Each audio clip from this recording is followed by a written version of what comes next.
যে নেতৃত্বে চীনের পিপলস লিবারেশন আর্মি বা গণমুক্তি ফৌজ দ্রুত আধুনিকায়নের মাধ্যমে আমেরিকার সামরিক সামর্থ্যের কাছাকাছি পৌঁছে গেছে।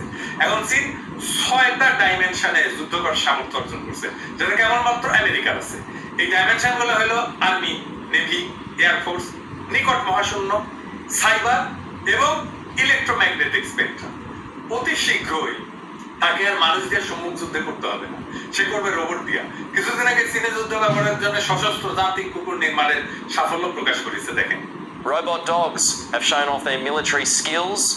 The exercises are between Cambodia and China and are definitely not man's best friend here.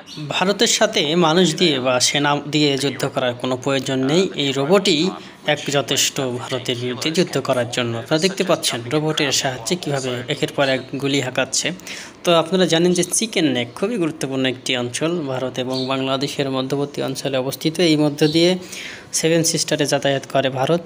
অনেক দূর ঘুরে যেতে হয়, সেটা লাঘব করতে বাংলাদেশের অভ্যন্তরীণ দিয়ে ট্রেন যোগাযোগ চালু করতে চেয়েছিল ভারত তৎকালীন শেখ হাসিনার আমলে, কিন্তু সেটি এখন আর সম্ভব নয়। তবে এখন যে বিষয়টি ঘটছে, তারা নতুন পরিকল্পনা করছে কিভাবে বাংলাদেশ থেকে সুবিধা আদায় করা যায়। এরই ফাঁকে চীন তাদের 60% এলাকা দখল করে নিয়েছে।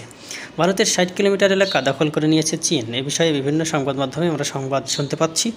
ভারতের ভূখণ্ডের 60 কিলোমিটার অভ্যন্তরে ঢুকে পড়েছে চীন সেনাবাহিনী, এমনটাই জানিয়েছেন অরুণাচলের বাসিন্দারা। স্থানীয়দের দাবি, অরুণাচলের অঞ্জ জেলায় চীন সেনার ক্যাম্প দেখা গেছে। শনিবার 7 সেপ্টেম্বর এ খবর দিয়েছে ভারতীয় গণমাধ্যম আনন্দবাজার পত্রিকা। খবরে বলা হয়েছে, স্থানীয়রা জানিয়েছেন অঞ্জ জেলার কাপাফু এলাকায় চীনা সেনা ক্যাম্পের খোঁজ মিলেছে, অর্থাৎ চীনা যে সেনা ক্যাম্প সেটার খোঁজ মিলেছে। ইন্ডিয়া টুডের একটি প্রতিবেদনেও দাবি করা হয়েছে, সপ্তাহখানেক আগে থেকেই নাকি ওই অঞ্চলে ডেরা বেঁধেছে চীনা সেনাবাহিনী।